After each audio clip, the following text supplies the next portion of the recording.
ఒక్కసారి కొమ్మూరి గోల్డ్ కి కాల్ చేయండి. తాకట్లో ఉన్న మీ బంగారాన్ని విడిపించి మార్కెట్ ప్రైస్ కి వాళ్ళు కొనుక్కుని మిగతా డబ్బులు మీకు ఇచ్చేస్తారు. హలో అండి, అందరికీ నమస్కారం.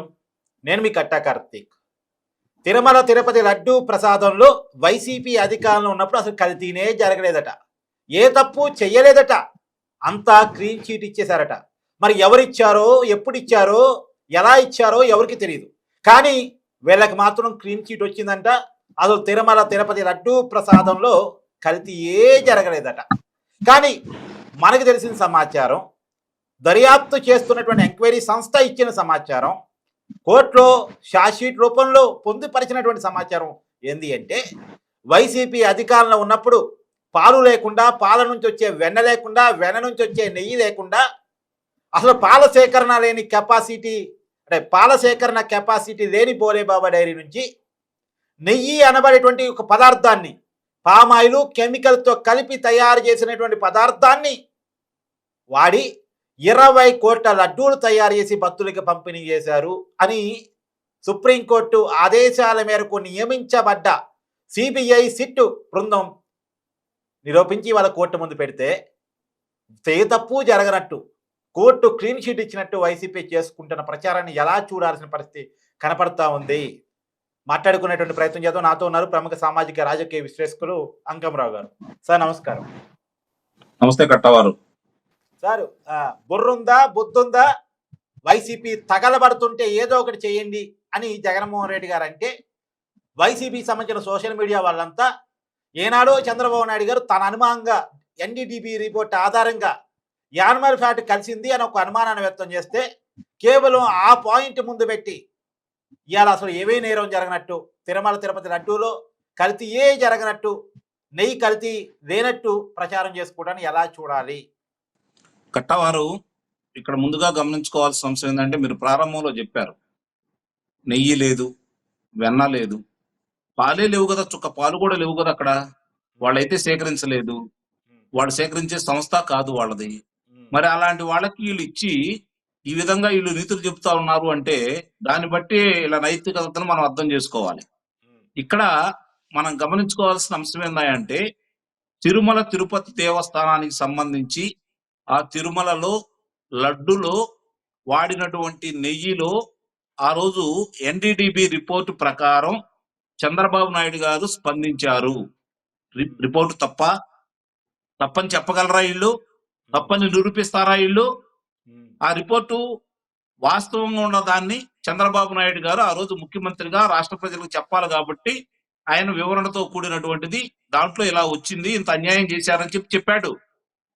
ఈ రోజు ఈ రిపోర్ట్ లో ఏముంది? ఇప్పుడు సిబిఐ రిపోర్ట్ లో అసలు అది నెయ్యే కాదు, నెయ్యి కాని నెయ్యిని కెమికల్స్ ద్వారా తయారు చేశారు.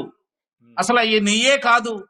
తిరుమల తిరుపతి లడ్డులకి నెయ్యే కాదు దాన్ని ఎలా వాడారు అని చెప్పని ఏ ఒక్కళ్ళు ఎందుకు మాట్లాడట్లేదు? అసలు అది నెయ్యే కాదు. దాన్ని నాకు ఇంకో దానికి కూడా సమాధానం చెప్పండి. మీరు రోడ్డు మీద పోతున్నారు, మీ కళ్ళ ముందు ఒక వ్యక్తి చావు బతుకుల మధ్య కనపడ్డాడు, మీకు అనిపించింది ఎవరో కత్తులతో పొడిచి చంపబోయారని మీకు అనిపించింది. హాస్పిటల్లో జాయిన్ చేయించేటప్పుడు అదే రీజన్ చెప్పారు, కంప్లైంట్ కూడా ఇచ్చారు. తర్వాత పోలీసు విచారణలో లేదు, ఇతను కత్తులతో పడవలేదు, చాకులతో పొడిచారని తేలింది అనుకోండి, ఎగ్జాంపుల్ తేలింది అనుకోండి. అంకమరావు గారు తప్పుగా చెప్పారు, అంకమరావు గారు చెప్పిన తప్పు, అసలు ఇతను పడవనే లేదు, ఇతను హాస్పిటల్కి రావటం తప్పు అని చెప్పేసి వైద్యం చేయాల్సిన డాక్టర్ హాస్పిటల్ బయట పడేస్తారా? అదే కదండి ఇక్కడ జరుగుతుంది. ఇప్పుడు మనం చేయాల్సింది కత్తులతో పొడిచారా, చాకులతో పొడిచారా కాదు, పొడిచారా లేదా. ఇక్కడ కూడా ఇప్పుడు ఏం కలిపారా అనేది కాదు, కల్తీ జరిగిందా లేదా. కల్తీ కాదు కట్టవారు, అసలు నెయ్యే కాదంటే. అవును, నెయ్యిలో కల్తీ జరిగితే కల్తీ అనుకుంటాం మనం. నెయ్యే కాదు అది.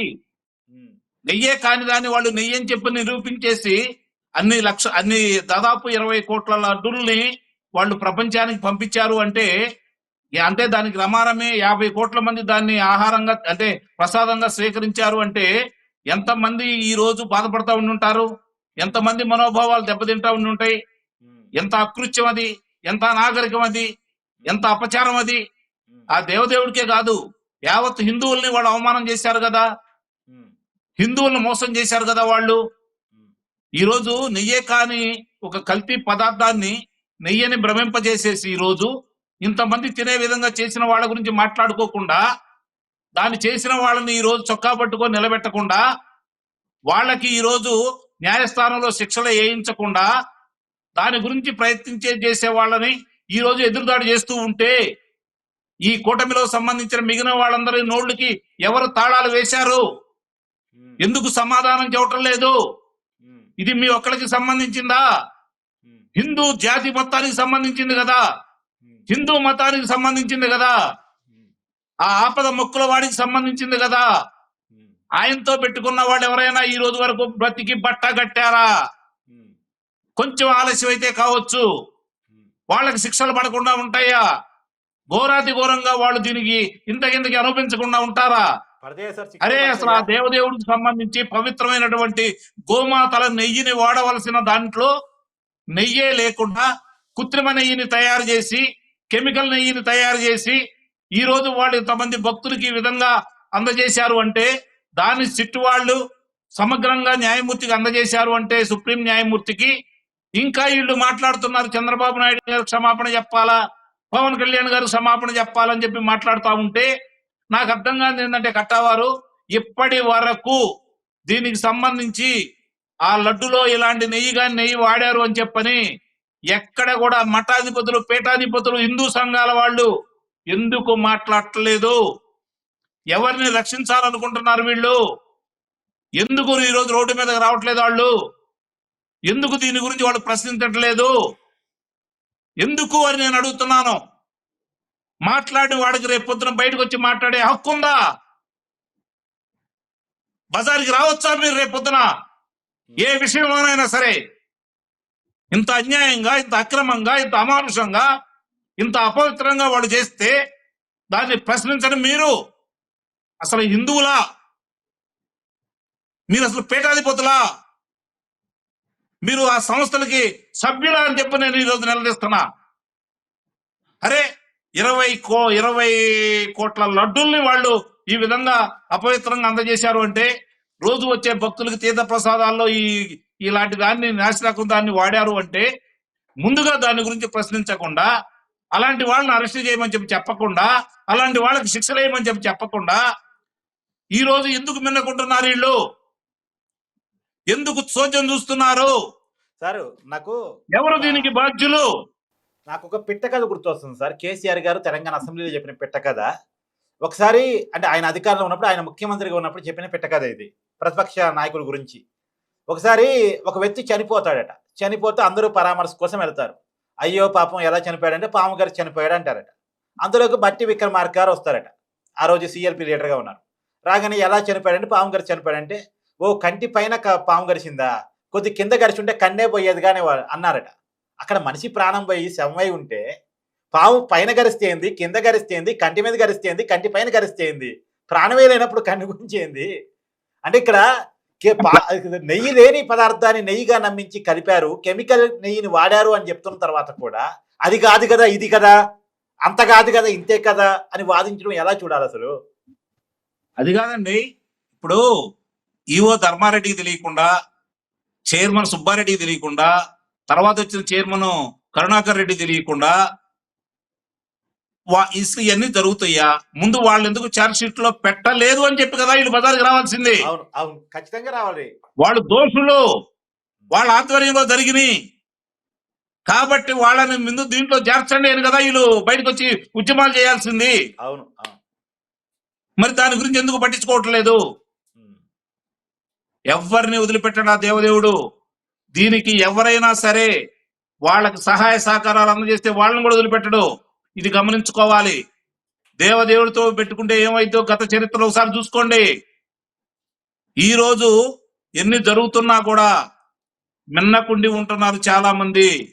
ఎందుకు ఉంటున్నారు? ఏం జరుగుతుంది? ఎవరు వాళ్ళ నోళ్ళకి తాళాలు వేస్తున్నారు? ఎవరిని వాళ్ళని మాట్లాడొద్దు అంటున్నారు? ఎవరు వాళ్ళని రోడ్డు మీదకి రావద్దని చెప్పి చెబుతున్నారు?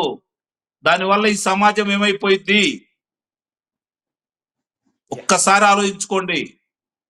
మీరు మీ పరిధిలో మీకు తెలిసినటువంటి విషయాలని ఈ రోజు ఇలా ఎందుకు జరుగుతుంది అని చెప్పి కనుక మీరు బజారుకి వచ్చి రోడ్డెక్కి న్యాయం చెయ్యండి, దోషుల్ని శిక్షించండి అని అంటే ఏ ఒక్కడైనా తప్పించుకోగలడా? అలాంటి అద్భుతమైన అవకాశాన్ని మీరు ఎందుకు వదులుకుంటున్నారు?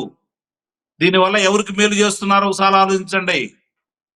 ఈ రోజు వైఎస్ఆర్సీపీ పార్టీ ఎదురుదాడి చేస్తుంటే దానికి ఎందుకు సమాధానం చెప్పలేని దౌర్భాగ్య స్థితిలో ఉన్నారు? ఒక్కసారి ఆలోచించుకోండి అని చెప్పని మీ ద్వారా అందరికీ, హిందూ సంఘాలకి, పీఠాధిపతులకి, మఠాధిపతులకి, ఈ కూటమి ప్రభుత్వానికి ఒక హిందువుగా, ఆ వెంకటేశ్వర స్వామి భక్తుడిగా నా యొక్క ఆవేదన వెలబుస్తున్నాను. Thank you sir.